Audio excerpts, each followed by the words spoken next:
Continuamos entonces con la agenda prevista para el día de hoy.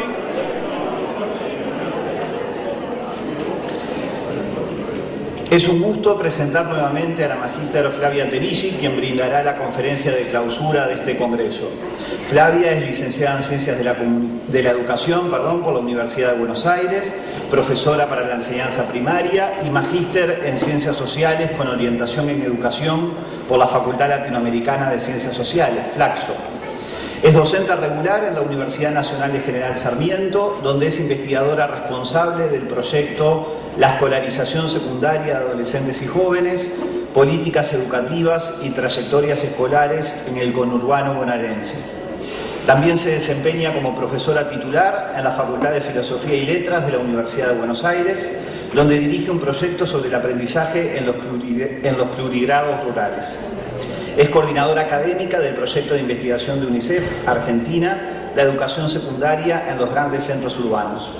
En Uruguay ha realizado distintas actividades, como el dictado de conferencias por invitación de la revista Crecer Educativo y la Federación Uruguaya de Maestros, actividades formativas organizadas por la ANEP, el dictado de cursos de posgrado en la Universidad Ort y la participación en 2 congresos del Instituto Crandall.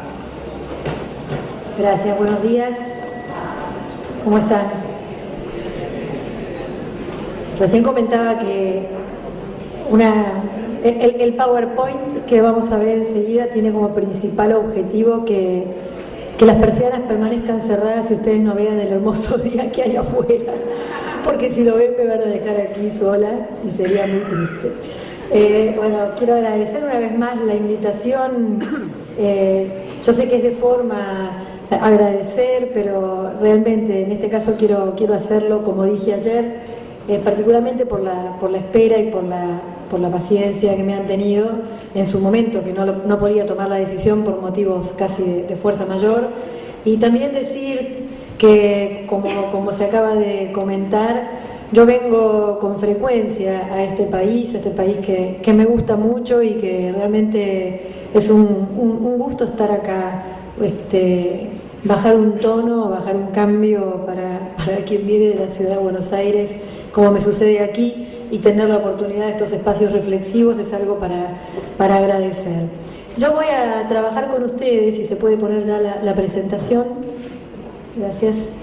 Voy a trabajar con ustedes de acuerdo con lo que me sugirieron los organizadores del encuentro. Voy a trabajar con ustedes unos conceptos que he desarrollado mucho más ampliamente en el Foro Latinoamericano de Educación al que me referí en el día de ayer, el que estuvo organizado el año pasado por la Fundación Santillana. Después voy a dar la referencia concreta del evento, pero en todo caso quiero compartir con ustedes algo que me parece que es central para la temática de este evento que nos reúne, que es la cuestión de los saberes de nosotros los docentes. Escuché hace un ratito y seguí escuchando en el curso del recreo, digamos, un debate final sobre el tema de las competencias y si es el modo mejor de especificar en el currículo aquello que se espera que ocurra como experiencia educativa de los estudiantes. No voy a entrar en esa discusión, aunque sé que puede interesar a muchos. Les pido ahí que acepten unas referencias posteriores, en todo caso, de donde yo sí he dado esa discusión. Yo prefiero hablar de saberes y prefiero hablar de saberes también por motivos que sería largo de explicar. Simplemente les pido que acepten que creo que nosotros los docentes tenemos, entre muchísimas otras cosas, conocimientos declarativos, procedimientos, rutinas, inclusive conocimientos tácitos, y que me resulta más útil a fines analíticos englobar todo eso en la categoría de saberes. En el día de ayer yo me refería... ¡Epa! Se disparó. Momento, ¿Se acuerdan que me refería a este contexto descrito por Antonio Novoa? Lo volvemos a leer brevísimamente para quienes ayer puedan haber estado. Decía dice Novoa, que es un especialista en formación docente, actual rector de la Universidad de Lisboa, pero los que trabajamos y tenemos lecturas en temas de formación docente lo hemos leído mucho. Dice, por una parte los profesores son observados con desconfianza, acusados de ser profesionales mediocres y de tener una formación deficiente. Por otra son bombardeados con una retórica cada vez más abundante que los considera elementos esenciales para la mejora de la calidad de la enseñanza y para el progreso social y cultural. A mí esta suerte de paradoja, o por lo menos de fuerte tensión entre el descrédito y la expectativa, es una tensión que me moviliza mucho para poder pensar acerca de nuestra profesión. En esta conferencia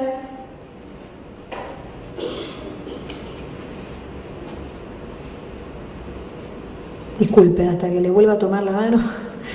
Yo tengo el siguiente propósito, que es tratar de inscribir el problema de la construcción de nuestros saberes, unos saberes que después voy a definir como saberes propios de una profesión que tiene rasgos particulares, algunos de los cuales ayer expuso Emilio Tenti en el panel que compartimos.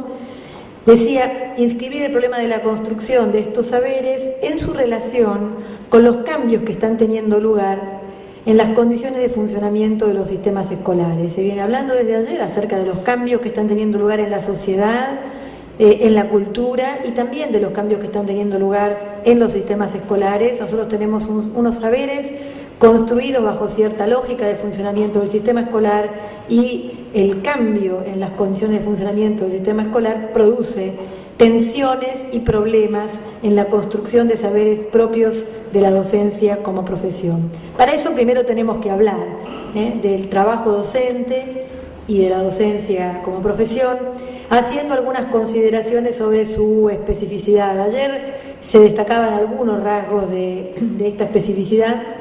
Por ejemplo, recordarán cuando se subrayaba la condición colectiva o colaborativa del trabajo docente, o cuando Emilio Tenti decía, bueno, el docente no es un profesional o un trabajador que tiene un producto que se ve tangible al final de su proceso de trabajo. La cosa primero es mucho más intangible y en segundo lugar su práctica se parece más, decía él, a una performance. Yo propuse ayer una definición, ¿se acuerdan?, que ahora voy a ampliar. Decía que el trabajo docente es un trabajo de carácter político, de carácter institucional, de carácter colectivo y de carácter colaborativo. Y estas cuatro características del trabajo docente contrastan de alguna manera con la visión tradicional que se ha tenido del trabajo docente como un trabajo de carácter más individual, donde cada uno tenía, digamos, la responsabilidad por la formación de los estudiantes que tenía a su cargo,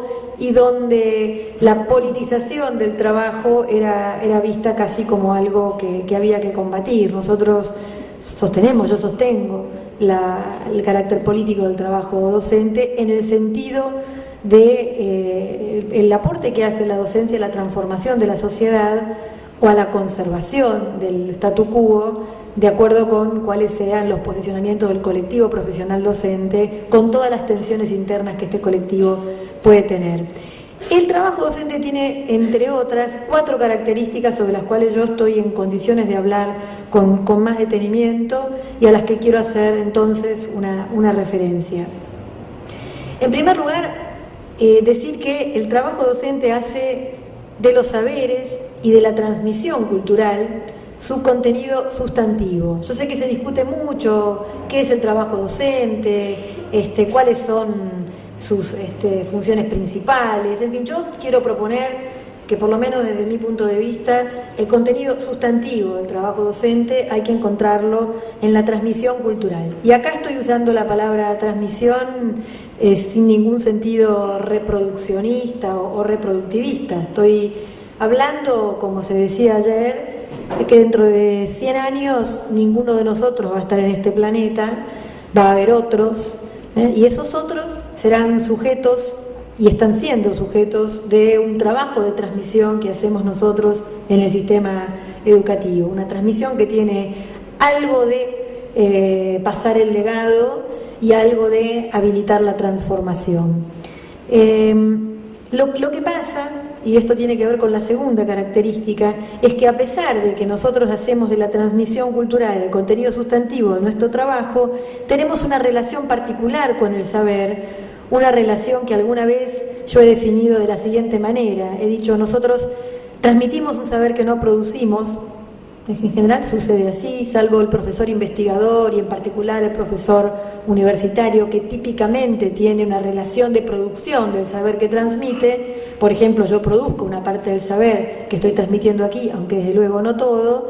La mayor parte de los docentes, en la mayor parte de nuestra actividad, lo que hacemos es transmitir un saber que no producimos, pero en el curso de ese proceso de transmisión nosotros producimos otro saber, un saber pedagógico, un saber acerca de la transmisión que generalmente no es reconocido como tal. Entonces, esta peculiar relación que los docentes tenemos con el saber tiene efectos, tiene consecuencias sobre nuestra posición epistémica, esto es nuestra posición respecto al conocimiento que tenemos que transmitir, y también sobre nuestra autoridad social.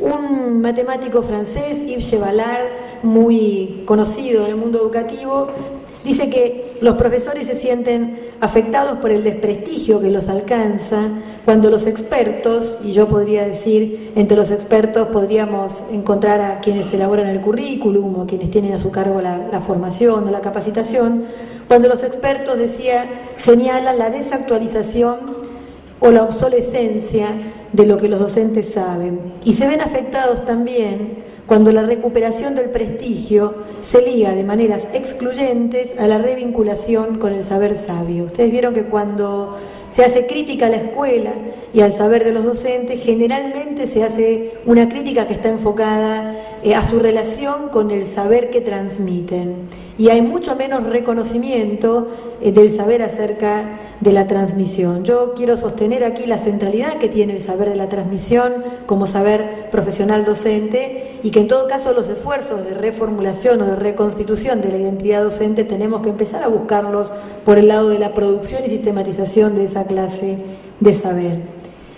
Como tercera característica podemos decir que la enseñanza constituye una función institucional. A esto yo me he referido ampliamente ayer, no me quiero extender hoy, también mis compañeros de mesa se refirieron a ese mismo tema porque era el objeto del panel que compartíamos. Pero también es cierto que la organización del trabajo docente tiende a obturar la actividad conjunta. Algo de las preguntas que en el panel de ayer se formulaban apuntaban a este asunto. Bueno, ¿qué con los tiempos de trabajo conjunto? ¿Qué con una organización del trabajo que muchas veces obtura la actividad conjunta con otros profesores? Y un último rasgo al que me parece que hay que prestar particular atención en el dinámico contexto cultural en el que nos estamos moviendo y en el que creo que nos moveremos por el resto de nuestras vidas, es que la docencia es una profesión extendida en el tiempo.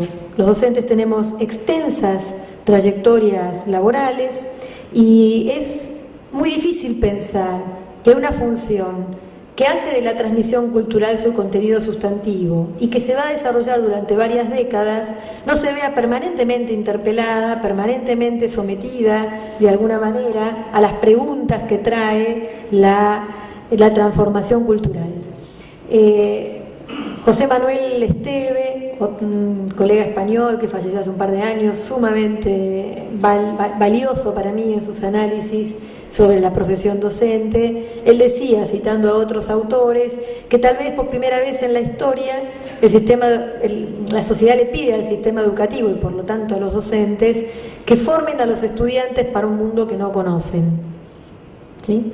Cuando se generaron los sistemas educativos, por supuesto que había una idea de progreso, por supuesto que había una idea de producir cambio social, pero esa idea no era una idea de un cambio social vertiginoso. La vertiginosidad del cambio social estaba pensada como algo que ocurría a lo largo de generaciones, y eso ya era bastante vertiginoso considerando cambios sociales que habían ocurrido a lo largo de centenares de años, ¿sí? Ya un cambio generacional era un cambio vertiginoso.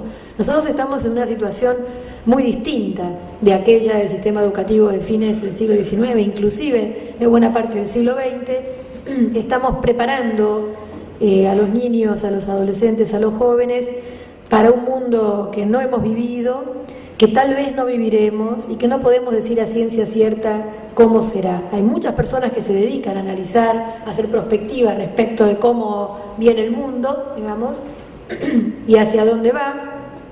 Estas personas pueden decir cosas como la importancia que va a tener el conocimiento en el futuro, la importancia que va a tener la flexibilidad o la adaptabilidad, etcétera, pero una cosa es realizar estos enunciados generales y otra cosa es conocer en profundidad lo que va a pasar con el conocimiento en el futuro. No sé si ustedes lo ligan forzosamente con lo que estoy diciendo, pero para mí me resulta muy pertinente ligar lo que estoy diciendo con la discusión que se está teniendo hoy día acerca de cómo se está comercializando nuestra vida personal, nuestros datos personales, nuestras opciones, nuestras elecciones han sido convertidas en conocimiento que se comercializa y a partir de cuya comercialización se estructura, por ejemplo, el gusto, se estructura, por ejemplo, la demanda comercial, inclusive la demanda cultural, inclusive la orientación política. ¿Quién podía imaginar esto? Bueno, quizás la literatura, pero no necesariamente los analistas que hacían prospección respecto del futuro hace, por ejemplo, 40 años atrás. En este contexto, hay que hacerse una pregunta acerca de los saberes en el trabajo docente, una pregunta que no se contesta con facilidad. A ver, una manera de hacer la pregunta era como me la formulaban ayer, ¿se acuerdan? ¿Qué tiene que saber un docente y por qué? Alguien me preguntaba cuáles son las competencias que tiene que tener un docente del siglo XXI. Yo ayer contestaba lo mismo que ahora puse en pantalla. Esta es una pregunta que se formula muy frecuentemente y que ha sido respondida, viene siendo respondida con grandes consensos y con algunas dificultades, pero curiosamente nosotros no tenemos acá un gran debate, no es que tenemos una discusión irreconciliable respecto de cómo imaginamos que tiene que ser el conocimiento o los conocimientos que los docentes tenemos que tener.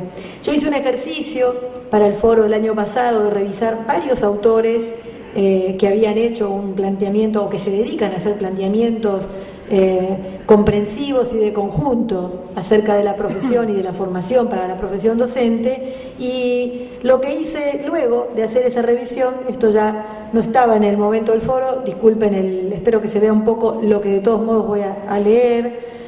Lo que hice fue organizar lo que muchos expertos decían en grandes áreas de saberes docentes. Después, si ustedes quieren llamarlas competencias, procedimientos, saber hacer, yo en esa discusión no voy a entrar, pero sí voy a entrar en el planteamiento de grandes áreas de lo que para mí son saberes, que pareciera que los docentes sin duda tendríamos que reunir. Y puse básicamente 5. Por un lado hay contenidos que son de formación cultural y contenidos sobre la educación como proceso social. Esa es la primera celda de aquel lado, ¿sí? A su vez, para cada una de estas grandes áreas, yo leyendo, insisto, autores que se han ocupado de este tema, he ido tratando de definir alcances posibles. Luego voy a leer un solo ejemplo de los alcances para no abundar. Primero leo las áreas, ¿sí? Entonces reitero, contenidos de formación cultural y sobre la educación como proceso social, conocimiento de los aprendices, conocimiento sobre la enseñanza y para la enseñanza, conocimiento sobre los contenidos de enseñanza y herramientas para el propio aprendizaje y para la producción de conocimiento. Uno podría decir, estas son 5 grandes áreas de saberes docentes que es difícil que alguien diga, no, a mí me parece que no hace falta conocimiento sobre los aprendices. O es difícil que alguien diga, no, para mí es únicamente el conocimiento sobre los contenidos de enseñanza y todo lo demás, la verdad que viene sobrando.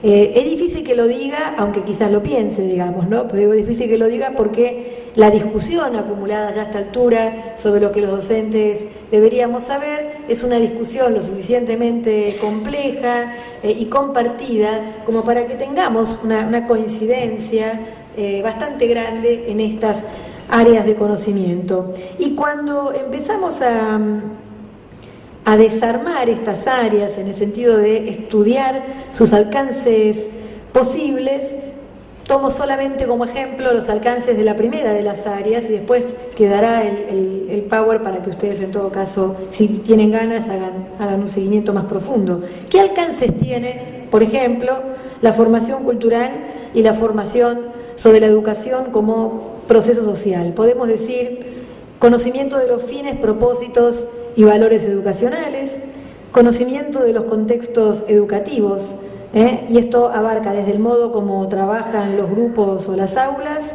la administración y las finanzas en el sistema educacional, hasta las características de las comunidades y las culturas.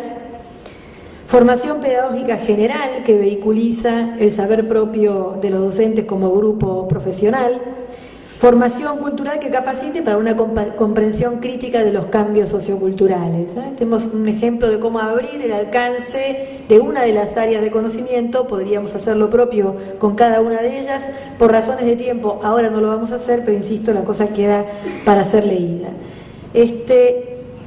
Así que acá no está el problema, desde mi punto de vista. El problema no está en que no haya coincidencia en los análisis, inclusive en las iniciativas de cambio en los sistemas de formación, acerca de por dónde debería ir la formación futura de los maestros y profesores. El problema, para mí, radica en que, a pesar de que nosotros podamos, a través de los alcances de cada una de las áreas de conocimiento, perfilar una formación docente bastante distinta de la que hemos tenido históricamente y con cierta capacidad para afrontar el trabajo docente en el futuro, hay algo en la práctica que no se sabe. Y esto es una frase fuerte que trata de decir, hay algo indeterminado en la práctica y siempre va a haber algo indeterminado en la práctica. Ha habido a lo largo del siglo XX tremendos esfuerzos por parte del paradigma de la racionalidad técnica en la enseñanza por controlar la práctica, por reducir la imprevisibilidad de la práctica a un conjunto de parámetros que nos permitan definir con precisión lo que hay que hacer. Todos los que trabajamos en la docencia sabemos que hay algo en la práctica que no se sabe. Y a pesar de que no se sabe, se lo afronta. Se lo afronta. Hay algo ahí que de todos modos hay que hacer, porque una cosa es lo que la discusión teórica puede detener, en el sentido de reconocer una vacancia, de reconocer un obstáculo, de reconocer una laguna, y otra cosa es lo que tiene que hacer el maestro, lo que tiene que hacer el profesor cuando enfrenta problemas concretos que se le plantean en la práctica, para los cuales el saber profesional proporciona cierto recubrimiento, proporciona cierto modo de interpretación, pero siempre hay algo indeterminado, siempre hay algo sobre lo cual hay que tomar una decisión de carácter más inmediato. Entonces allí el problema pasa a ser otro, el problema pasa a ser el problema de las características que tienen estos saberes prácticos, estos saberes que se juegan en el contexto de la práctica, y para los sistemas de formación que pretendan dar respuesta a esta pregunta, aparece entonces el problema de la relación entre nuevos y viejos saberes.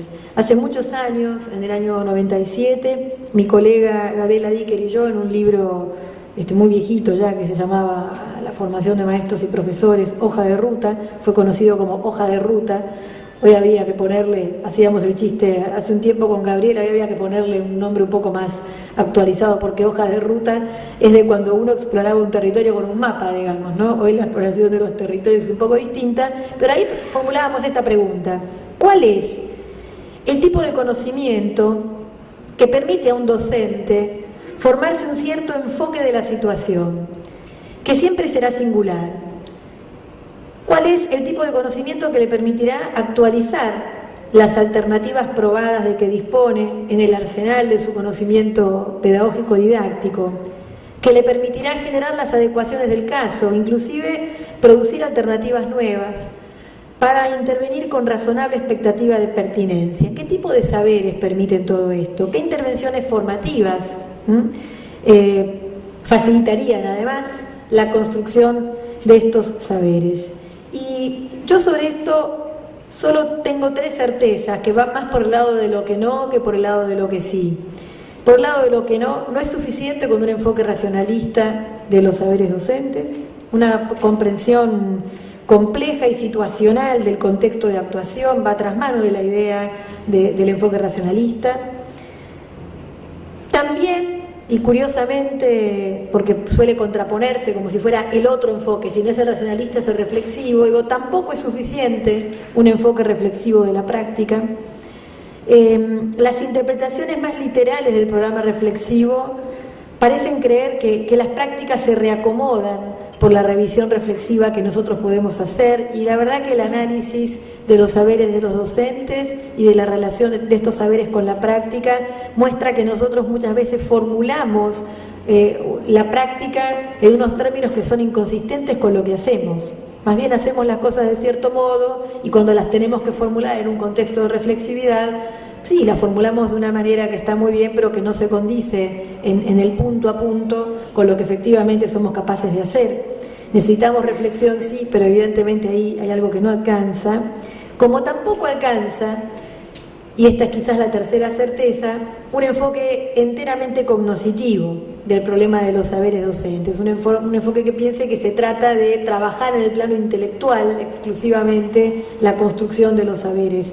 En un trabajo reciente en el que explora lo que ella llama los afectos magisteriales, una investigadora, Ana Abramowski, afirma, y es bueno que lo afirme y que esto se incorpore a la teoría pública acerca de la educación, afirma la presencia ineradicable de los afectos en las prácticas educativas con todos los riesgos que ello implica. Y uno podría preguntarse, bueno, ¿cuánto de la formación y cuánto del trabajo docente